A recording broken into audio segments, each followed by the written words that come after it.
Maintenant, on est un parti politique. Et là, on est prêt pour aller aux élections en 2016. Parce que nous sommes sûrs et certains que notre président sera là. Et c'est lui qui est le favori de tous les gens qui vont participer dans cette élection présidentielle. Alors nous sommes très sereins, que nous savons que la victoire est entre notre mains. C'est pour cela, M. Mbemba Ngombo, il a nommé la première secrétaire générale, Mme Eve Bazaïba. C'est elle maintenant, c'est une dame très dynamique. Elle est en train de reconquérir tous, de renouveler MLC, parce que nous avons été salis par les anciens secrétaires généraux qui étaient là, qui étaient des gens corrompus, qui ont pu bouffer avec le gouvernement en question, soi-disant avec leurs appartenances, avec les familles et tout, donc bon, on ne va pas rentrer là-dedans. Et c'était des gens qu'on savait que c'était vraiment déjà corrompus. Dieu est grand, ils sont partis. Maintenant, M. Jean-Pierre Mbemba Ngombo, avec sa sagesse, il a préféré nommer Mme Eve Bazaïba. Cette dame-là, je vous rassure, c'est une dame très forte. Une dame bien motivée et bien structurée. Donc là, il est en train de combattre pour remettre MLC dans le premier niveau, là où était vraiment le vrai MLC. Nous sommes fiers de cette dame-là. C'est pour cela qu'aujourd'hui, même moi, je ne peux pas rester à Paris. Il faut que je vienne ici à Lyon pour voir comment les choses vont se passer. Parce que là, maintenant, on est en train de dynamiser MLC pour aller en avant. Parce que nous savons que le champ est grand. On a besoin de tout le monde. Même vous êtes des amis, tout, il faut qu'on se regroupe parce qu'il faut qu'on puisse avoir une même vision pour aller en avant. Parce que là, les choses sont, comme on dit dans le français, sont déjà bien prises. Donc nous attendons que d'ici le mois prochain, si Dieu le veut, notre président national sera là. Alors il faut qu'on soit déjà bien structuré, les médecins. On a eu des bons gens qui peuvent, parce qu'aujourd'hui, si les médecins prennent le pouvoir, vous regardez d'abord l'étendue du Congo. On a besoin de presque tout le monde. Parce qu'il y a beaucoup à faire au Congo. Et tous ces gens-là, la plupart, une grande partie aussi des intellectuels congolais sont ici en Europe. Alors c'est à nous maintenant de commencer déjà à prendre contact avec tous ces gens-là pour essayer de les regrouper. Parce que RDC, il a besoin du monde. Il a besoin des gens, des intellectuels, de toutes sortes de gens pour reconstruire. Quelqu'un de très important parce que quand je suis allé voir le président là où il est, il m'avait dit une chose que nous devons suivre. Depuis qu'il a été arrêté, il y a une association qui s'est créée, une association très très forte, qui s'appelle AJPB. Cette association, et le président m'a toujours dit, Emmanuel, vous devez travailler ensemble avec cette association. Vous allez le là, Misapi Aloboromo. Cette association AJPB, vous allez le là, Misapi, donc il y a le Boromo. Donc il faut travailler ensemble. J'ai l'honneur de vous présenter le représentant AJPBA Europe, M. Jean Bélédouma, que j'appelle. M. Lingui Gaston. Jusque-là, je n'appartiens pas à un parti politique. J'ai été invité par M. Bakapela. Je l'ai connu dans un groupe de danse de chez nous. Il était président de ce groupe avec Fifi Teddy. Bon, il m'a invité. Bon, vu tout ce qui se passe dans notre pays, vraiment j'étais intéressé pour participer, pour voir un peu ce qui se passe dans le pays. Merci.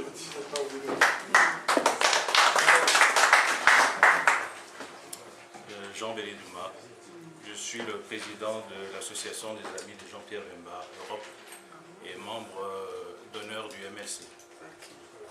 Donc, en tant que partenaire, je tenais à répondre à l'invitation du président fédéral du MLC.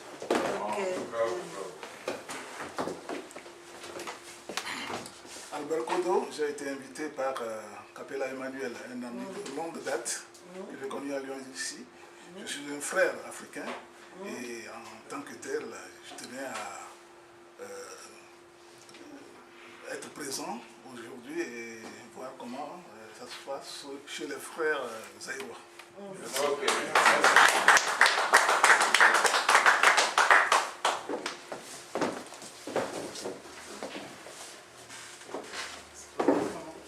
Je présente, on parle à la langue de qu'on se sent à l'aise. Il y aura des traducteurs si possible. Donc c'est ce que j'ai oublié de souligner. Notre réunion va se passer en français, mais par contre s'il y a des gens qui se sentent à l'aise de parler en lingala ou en chiluba ou en swahili, il y aura toujours des gens pour traduire. Ça c'est sûr. Ah oui, dans l'équipe des choses. Qu'on soit à l'aise par rapport à notre petite réunion qu'on va essayer de faire que ça se passe bien, au mieux. Merci. Mais avant toute chose, je voudrais revenir sur... J'ai deux éléments que je voulais ajouter à la présentation du MLC faite par Emmanuel. Si vous êtes d'accord? Tout à fait. Et donc, il y a le MLC d'un côté et l'AJPBA. L'AJPBA a été créée en 86, en 2006, entre les deux élections. Non, je finis. Je finis, c'est très intéressant. Je finis. Il faut être assis, il faut être à l'aise, parce que là, ça va pas. Il y a de belles choses qui se disent, des bonnes choses. Les gens doivent être captifs à tout ça. Merci beaucoup. Le MLC a une vision et elle représente une idéologie. Alors que l'AJPBA, c'est une association qui est créée pour soutenir la vision du président national. Et dans l'AJPBA, on n'est pas forcément obligé d'être membre du MLC. La preuve en est que le président du CDPS est membre de l'AJPBA. Il y a le dirigeant de l'UDPS. Monsieur Capella.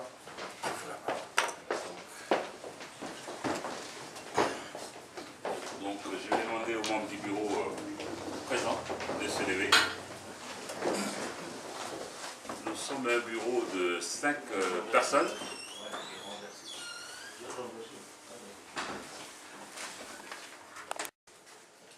Et notre trésorière, c'est Nadine Mati. Bon, je salue les personnes qui viennent d'arriver. Notamment, je vois là une combattante milienne. Donc, bon, moi je me suis déjà présenté, M. Capella, président. Je vous présente M. Mwanga, qui est secrétaire général, et M. Pembele, qui est conseiller. Je vais leur laisser la parole pour vous dire un mot. M. Mwanga. Ok. Bon, rebonjour parce que je me suis déjà présenté tout à l'heure, mais peut-être que tout le monde n'était pas encore arrivé.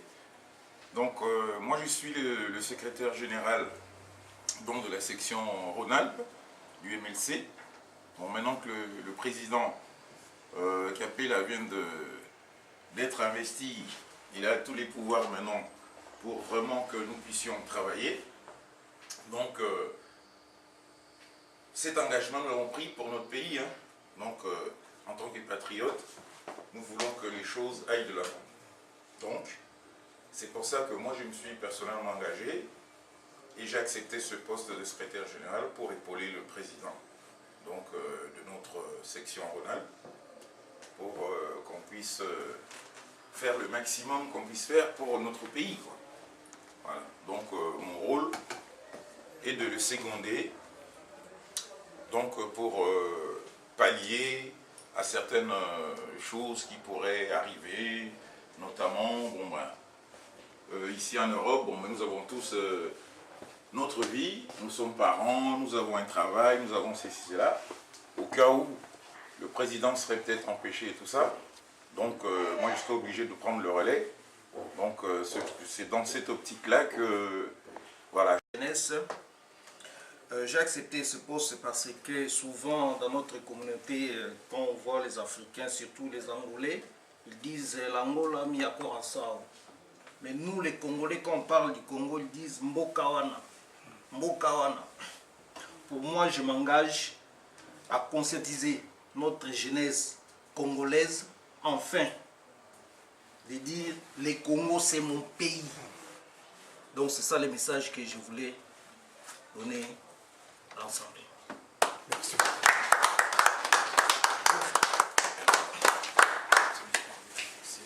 Donc maintenant que les comités, vous les connaissez, nous allons poursuivre donc avec l'échange qui était déjà commencé.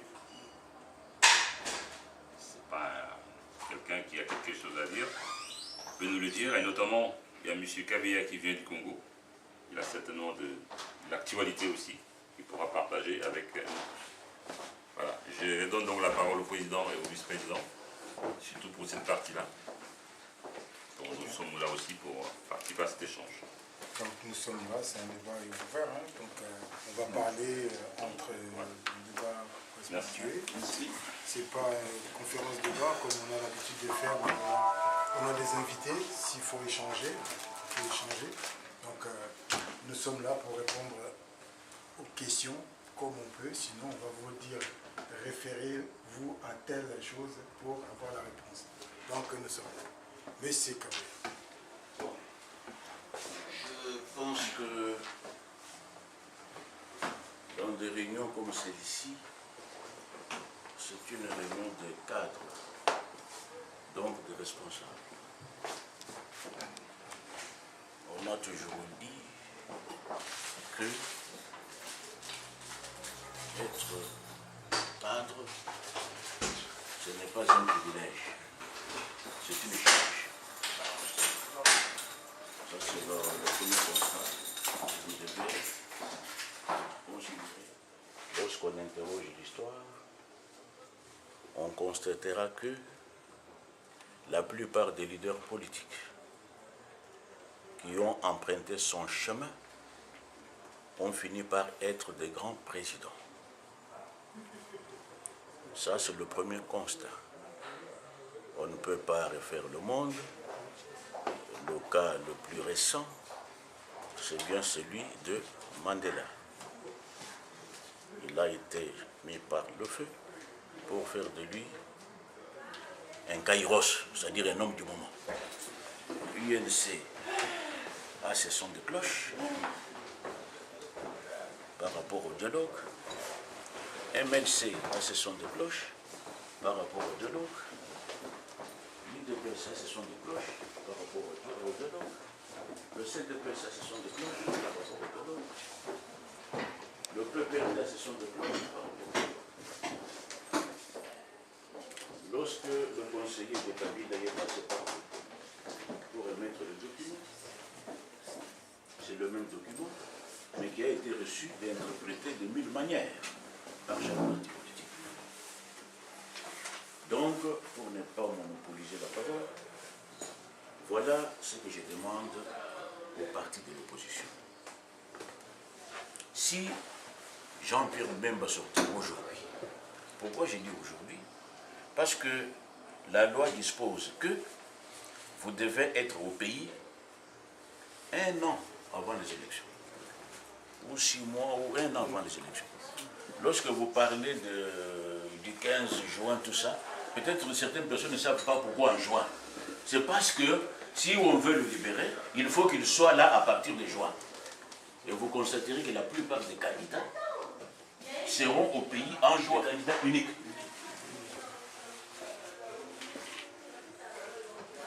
Mais Madame Bassagui vient de le dire. Il vient de le dire parce que cette femme, c'est une femme, pour parler en bon français, une femme qui a de l'épaisseur. J'ai connu cette femme à l'ITPS. Elle a de l'épaisseur. C'est une femme à poigne. Légalement, il ne l'est pas. Mais il est toujours là. Donc, qu'est-ce qui va empêcher Kabila de faire la même chose? La Constitution est violée constamment. Et personne ne dit rien. Donc, pour compléter ce que dit Jean, c'est-à-dire que je pense qu'il faut que le peuple, parce que dans la Constitution, il y a l'article, je ne sais pas les numéros, 64, donc il ferait, selon cet article, si quelqu'un prend le pouvoir par la force et tout ça, le peuple a le droit de lever dehors. Donc maintenant, il faut mettre en place des stratégies, évidemment. C'est pas que comme ça, d'un coup, le peuple... Il faut des stratégies. Donc, pour rejoindre un peu ce que disait Sertoria, il faut des stratégies. Autrement, il peut encore rester là. Parce que Kabila a la Constitution depuis 2006. Déjà, la première candidature de Kabila n'était pas valable. Parce qu'il était général, il était officier de l'armée. Dans la Constitution, un officier ne peut pas se présenter. Voilà. Et quand ils ont découvert finalement qu'en tant que membre des forces armées, il ne pouvait pas se représenter, ils ont fabriqué une lettre selon laquelle Kabila aurait écrit au ministère de la Défense, ainsi de suite. Non, il a écrit à lui-même. Il a écrit à lui-même. Il a écrit en tant que général à président de la République. Normalement, il doit écrire au ministère de la Défense. Donc il a écrit une lettre à lui-même. Et il a répondu à cette lettre un an après. Il s'est donné la réponse à lui-même. Donc Kabila viole la Constitution depuis 2005-2006. Donc c'est là qu'il faut les stratégies. Les stratégies sont en train de se mettre en place. C'est ça la question de notre ami. Il a dit, à titre d'hypothèse, parce qu'en politique, tout est permis. À titre d'hypothèse, si M. Kabila s'est imposé là-bas, qu'est-ce que vous ferez pour lui protéger? Et là, ça entre, je dirais, dans les cas des stratégies. Il faut mettre en place des stratégies communes de l'opposition, effectivement. C'est là que... Je ne dirai jamais assez pour dire que nous devons faire bloc. Parce que ce que Mme Bazaï a dit, je ne sais pas, il y a combien de mois qu'il est là? C'est le mois dernier. Alors, si c'est le mois dernier, je ne connais pas la date exacte, ça peut se surcoulter avec la descente des Aïd Ngoma à MLC et à UNC. Parce que Aïd Ngoma était ça pour demander aux gens de MLC et aux gens de UNC d'accepter le dialogue. Ce que je dis là aussi, il n'y a pas un mois. Alors il faut vérifier, parce que si vous acceptez le dialogue, ça sera la fin du mois. Voilà, c'est le seul arsenal qui peut empêcher M. Kabila de bloquer notre mandat. Si vous vous laissez corrompre maintenant, croyez que M. Kabila sera président. La réponse est dans la vidéo. Donc, voilà, la vidéo, c'est une vidéo. Mais on vous avait dit tout à l'heure que... Continuons un peu avant, parce que c'est intéressant. Il parle, voilà, la stratégie, je pense qu'on est assez grand ici pour que tu ne vas pas dévoiler à 100% la stratégie de ça se fait pas. Et cacher la stratégie aussi à tous ces membres ici, c'est comme si tu ne leur fais pas confiance. Ils sont là. Ça n'a rien, vous pouvez toujours cacher la stratégie. Mais l'essentiel, on verra votre stratégie, même si vous la cachez. Non, on n'est pas pour les dialogues. Pour le dialogue, pour les dialogues, je crois savoir que le dialogue n'aura pas lieu par rapport au MLC, parce que avant le dialogue, il y a eu la concertation nationale. Il y a eu plusieurs, même pas ça, il y a eu plusieurs. Kabila il y a eu la concertation nationale. Il respecte personne. Alors pourquoi aller encore... Est-ce qu'il a respecté toutes les résolutions de la même l'accord d'Addis Abeba, il n'a pas respecté ça. C'est ça. Ça, c'est vrai. Je vous donne un exemple. Comment les personnes réagissent. Moi, je suis Kassaïen.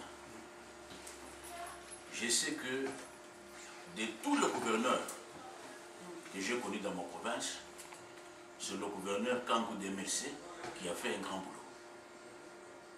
Parce que le gouvernorat de Bujumaï, depuis que cette province n'existe, le gouvernorat a été construit par ce monsieur-là.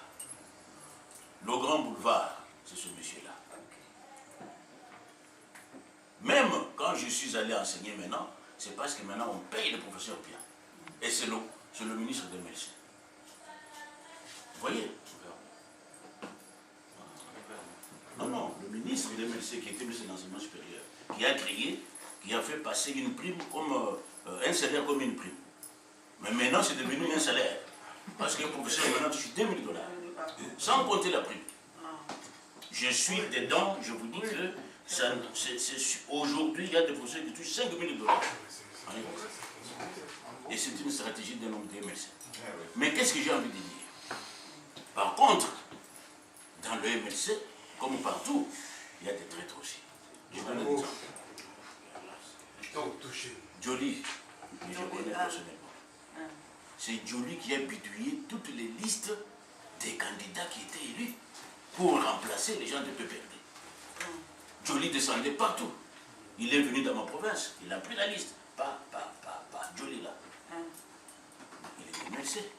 C'est pour dire que on ne sait pas. Nous devons être vigilants. Parce qu'il y a des stratégies du parti, il y a des individus qui forment le parti. Oui, bien sûr.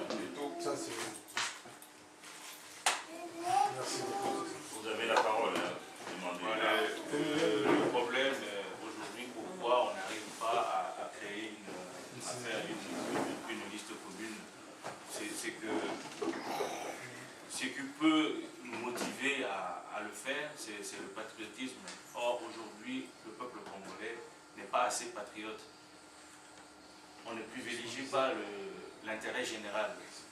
Et que c'est des intérêts individuels. C'est ça qui fait qu'aujourd'hui, tout le monde veut faire de la politique. Mais avant de faire une stratégie commune, il faut d'abord commencer par faire le bilan des 14 ans de Kabila. Je vais donner un exemple simple, parce que Emmanuel avait parlé de la corruption. Donc la corruption, c'est pas simple de lutter contre la corruption. Les gens qui sont censés lutter contre la corruption, c'est eux-mêmes qui sont corrompus et corrupteurs. Vous allez demander à un simple fonctionnaire qui gagne 50 $, si encore il les touche, qui a des enfants, qui a une femme, les enfants doivent se soigner ou aller à l'école, vous allez demander à cette personne-là de ne pas accepter la corruption.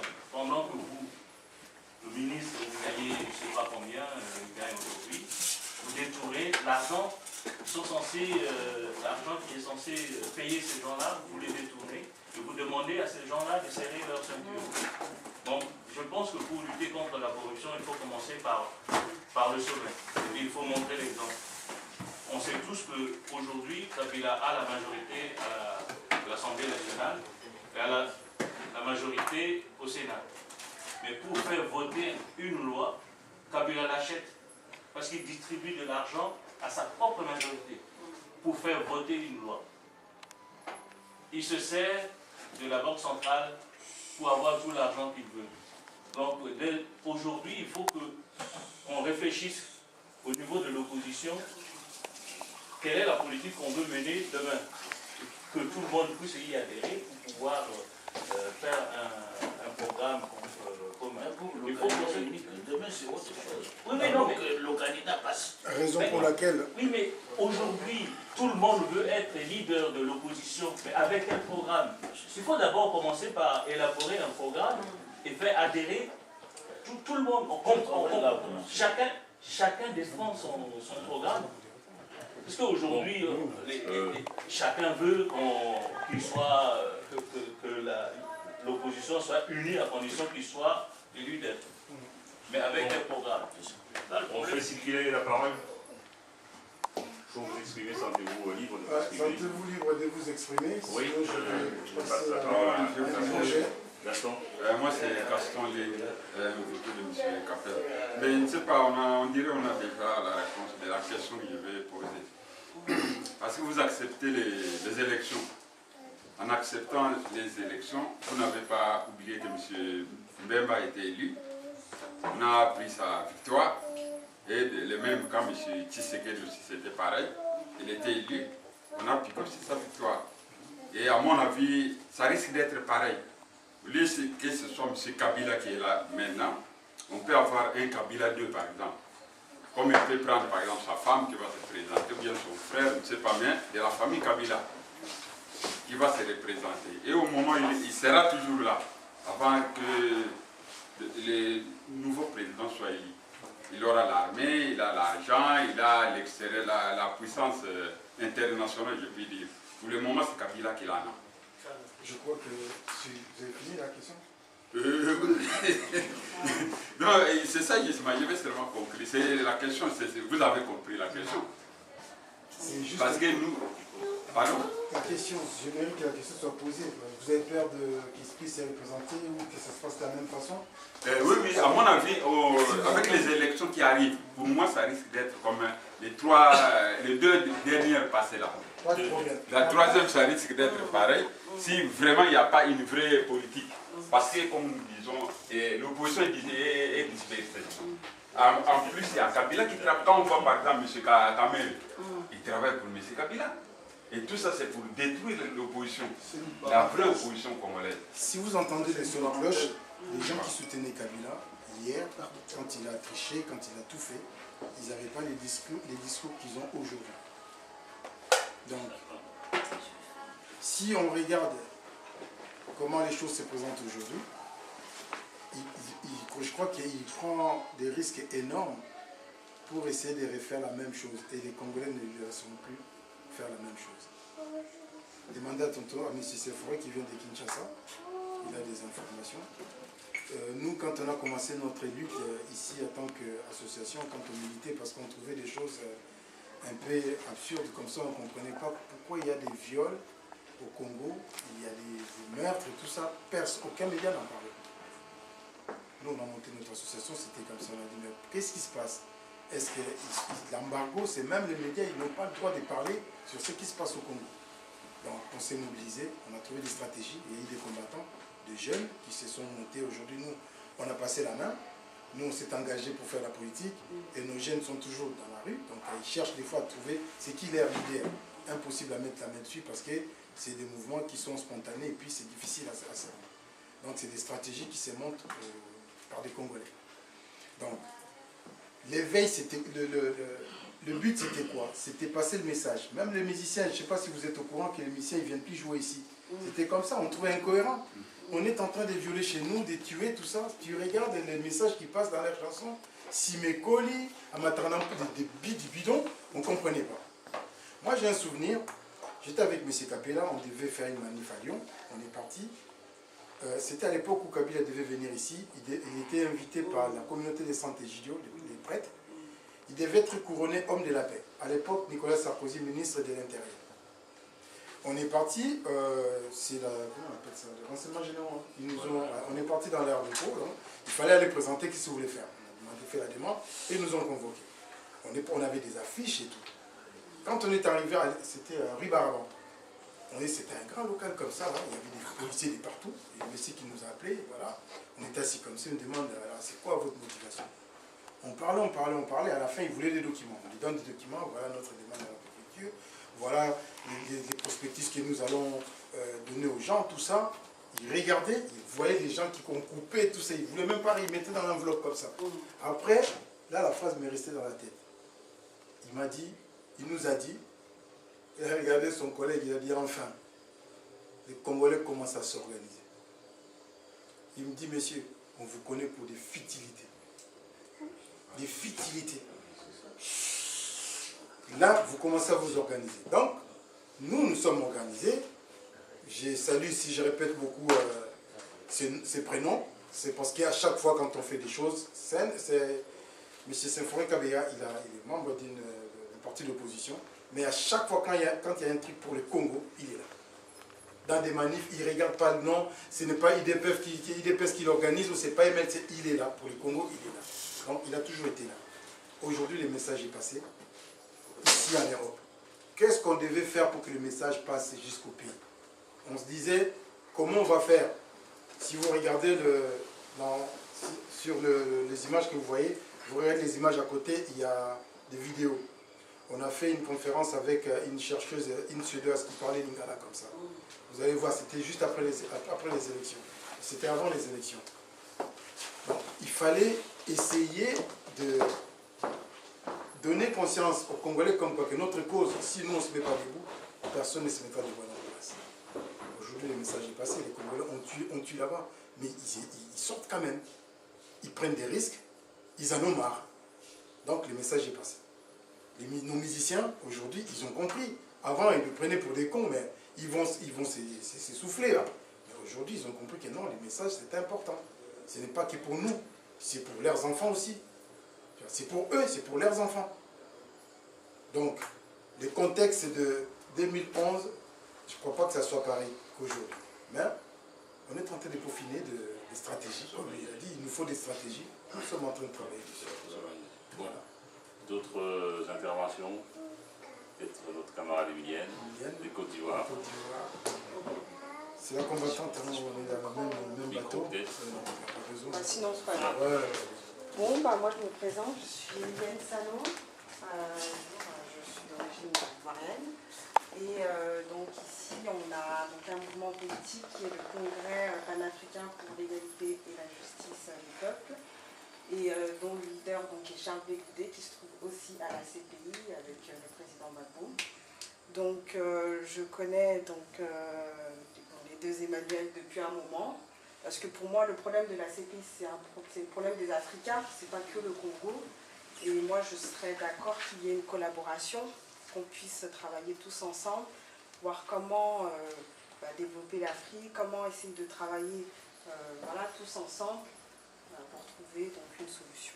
Voilà. Sinon, j'avais une question par rapport au procès, pour savoir l'actualité en ce moment au niveau de la CPI, s'il y a une prochaine audience, voir ce qu'il en est à peu près du dossier.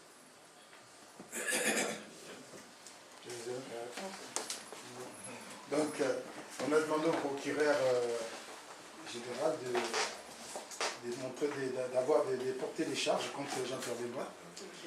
Elle a demandé encore 6 mois pour qu'elle puisse porter des charges. Alors que les juges ont dit que, attendez, ça fait demain, ça sera le 7e anniversaire depuis l'arrestation de Jean-Pierre Bemba. Demain, le 24 mai. Donc ils ont dit, en 7 ans, tu n'as pas pu réunir des documents et tu demandes 6 mois. Et dans 6 mois, tu vas donner les documents que tu as pu réunir pendant 7 ans. Donc ils ont dit non, nous, on vous dit jusqu'au 15 juin, il faut nous ramener des éléments qui prouvent que le monsieur, qu'on puisse les condamner ou l'acquitter. La dernière nouvelle, les affaires personnelles de Jean-Pierre Bemba ont quitté la CPI. Donc, nous avons l'espoir que notre président nous en a retrouvé libre bientôt, nécessairement soupé, voire même avant. Merci. Là aussi, il faut préciser. Si les éléments à charge, on considère qu'il faut que Jean-Pierre fasse encore 6 mois, c'est qu'il serait disqualifié pour les élections. C'est leur stratégie. Mais ça a été rejeté, ça, les 6 mois. Justement. Et si les avocats souhaitent que le problème soit résolu d'ici le 15, c'est pour qu'il puisse être en ordre. C'est les juges qui ont dit ça. Il faut que les choses soient claires. C'est qu'on a dit, ces affaires déjà ont quitté la CPI. Les affaires, ce sont des affaires. Les affaires, ce n'est pas des individus. Moi, je m'en fous des affaires. Donc, en apportant la lumière comme il est oui, mais ça, c'était l'élément souligné aux leurs avocats, M. le Président Kabila. On avance. On peut circuler la parole. Je vais juste apporter un éclairage par rapport à la question. Parce que tu as parlé de preuves, mais par rapport aux 7 ans, donc, il y a deux affaires. Il faut bien différencier les deux affaires, c'est-à-dire que l'affaire principale a été jugée. On attend le verdict qui doit tomber avant, au plus tard, le 15 juin. Et il y a le deuxième volet de l'affaire qu'on a appelé l'affaire de subordination des témoins. Effectivement, c'est cette affaire-là, sur cette affaire-là que la procureure avait demandé 6 mois, qui a été rejetée. Et aux dernières nouvelles, la date du procès a été fixée au 30 septembre. Et les témoins vont commencer les juges vont commencer à écouter les témoins à partir du 30 juin. Ça, c'est voilà, pendant qu'on est...